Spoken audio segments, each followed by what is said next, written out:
السلام عليكم ورحمة الله وبركاته متابعينا الكرام، مرحبا بكم من جديد في قناة الراصد الجوي، القناة المختصة بتتبع الاضطرابات الجوية بمناطق شمال إفريقيا، الشرق الأوسط، بلاد الشام والرافدين. ودائما ما نتتبع معكم التقلبات الجوية في هذه المناطق. إذن كما كان متوقعا ولله الحمد، فقد تم تسجيل كميات معتبرة من الأمطار مرفوقة بعواصف رعدية نتيجة حالة عدم الاستقرار الجوي المرتبطة بارتفاع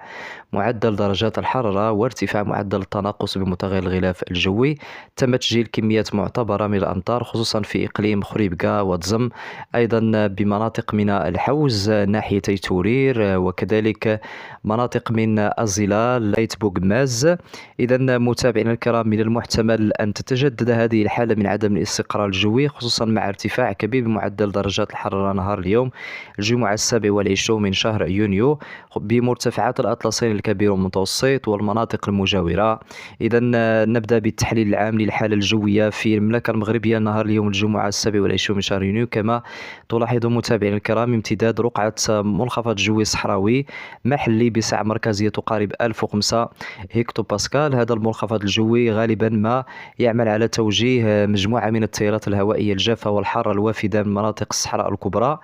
نحو الأقاليم الجنوبية للمملكة المغربية، المناطق الوسطى، كذلك سوس ومنطقة الحوز، شيشاور، رحامنة، الشاوية، دكالة، عبدة، ومنطقة الريف، أيضا بالحيز الشرقي والجنوبي الشرقي للبلاد.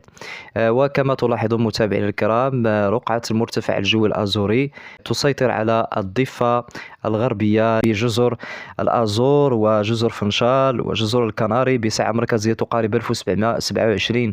هيكتو باسكال. هذا المرتفع الجوي سيؤدي لاستقرار الحالة الجوية وتشكيل قبة حرارية، ما سيعمل متابعينا الكرام على ارتفاع كبير بمعدل درجات الحرارة. بالنسبة للمناطق المعنية بالزخات الرعدية والمحلية خلال فترة ما بعد ظهر ومساء اليوم الجمعة 27 من شهر يونيو، تشمل الزخات الرعدية حسب التوقعات كل من منطقة الحوز، أيضا إقليم شيشاوا خصوصا المرتفعات الجبلية، كذلك مرتفعات تارودانت، تشمل أجزاء واسعة من منطقة أكيبدن، أمزميز، تحناوت، أيضا بمنطقة أي تورير وأنميتر، كذلك قدير بوعشيبات، قد تمتد إلى منطقة العطاوية، الظلال، وأجزاء من جنوب قلعة الصراغنة، وأجزاء من إقليم مراكش ومنطقة الرحامنة، أيضا بمناطق أنميتر، تبانت، والظلال، بومال، نددس، إقليم تنغير، أسول، ومنطقة إيميلشيل. أيضا زخات رعدية محتملة بمرتفعات بني ملال، زاوية الشيخ، وقد تمتد إلى منطقة هلماس واتزم وخريبكا وأيضا خنيفرة، ثم بمنطقة تنفيت، ميدلة الريش، أجزاء من شمال الراشدية، وكذلك بولمان، كيكو، إفران، ومنطقة الخميسات، وربما قد تهم بعض الزخات الرعدية المحلية، كذلك منطقة سكورة مداز، تنديت، أوطة الحاج، معتركة، عاطف، كذلك بالجهة الشرقية الهضاب العليا خصوصا منطقة تندرارة، أيضا جرادة، عين بني مطهر، إقليم وجدان، جات، تورير، تقرسيف، كذلك منطقة ساكا، كنول، إقليم تازا بصفة عامة، مرتفعات الريف الشرقية خصوصا إساق، شفشاون، ومرتفعات طرجيست وتونات كما هو مبين عبر الخريطة النموذجية الرقمية. زخات رعدية محلية متابعينا الكرام محتملة كذلك بأجزاء من الأطلس الصغير خصوصا مرتفعات إغرم ومنطقة تفروت، ومن المحتمل تهم كذلك أجزاء من تاليوين وأولوس والقسم الشمالي لورزازات. إذا ثبتت التوقعات النموذجية الرقمية، درجة الحرارة جد مرتفعة متابعينا الكرام بمعظم السهول الواقعة غرب الأطلس الكبير والمتوسط خصوصا سهول الرحامنة والحوز وشيشا، وكذلك إقليم مراكش، أيضا منطقة قلعة الصراغنة وسيدي بنور، داخل دكالة والشاوية ومنطقة الغرب والريف، وكذلك إقليم تاونات وزان، إضافة إلى فاس، سيس، مكناس، حوض اللوكوس وهضاب الفوسفات وولماس. درجة الحرارة ستكون جد مرتفعة كذلك بالمناطق الشمالية الشرقية للبلاد خصوصا ناحية توريت وقرسيف،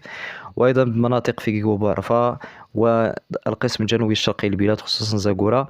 ومن المحتمل ارتفاع معدل درجة الحرارة لمقاييس كبيرة للغاية كذلك بمناطق السمارة، سزاق، وإقليم قلمي. بالنسبة للتوقعات الخاصة بنهار يوم غد السبت 28 من شهر يونيو، متابعين الكرام، من المحتمل تجدد خلايا رعدية دائما بمرتفعات الأطلسين الكبير والمتوسط ومرتفعات الريف والمناطق المجاورة. الزخات الرعدية ستهم حسب التوقعات خلال فترة ما بعد الظهر ومساء يوم السبت 28 من شهر يونيو كل من منطقة فاس سيس أيضا ببولمان سكورة مداز أيضا بمنطقة تنديت وطة الحاج قد تم تسجيل عاصفة في معتركة وكذلك توريت وأجزاء من جنوب قرسيف ومرتفعات الريف الشرقي خصوصا باب برد إساقن وطرجيست، وكذلك بعض الزخات الرعدية محتملة بمرتفعات الظلال خصوصا منطقة إيميلشيل وأجزاء من مرتفعات شمال تنغير كما هو مبين عبر الخريطة النموذجية الرقمية. معدل درجات الحرارة متابعي الكرام قد تتجاوز 44 درجة مئوية في مناطق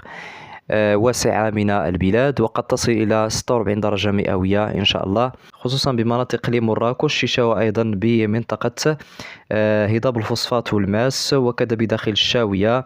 جمعة سحيم بإقليم آسفي وكذلك بمناطق العد السراغنة ومنطقة الغرب وكذلك خصوصا بمدينة سيدي سليمان سيدي قاسم وكذلك منطقة تونات السايس أيضا بمنطقة ولماس ارتفاع كبير في معدل درجات الحرارة كذلك بمناطق سوس خصوصا أولى التايمة وتارودانت وكذا بمناطق الجرف أيضا بمرتفعات الأطلس الصغير وشمال الأقاليم الجنوبية سمارة سزاك ووادي الذهب بجنوب أقصى جنوب المملكة المغربية. إذا متابعينا الكرام كان هذا كل ما لدينا، دمتم في رعاية الله وإلى اللقاء.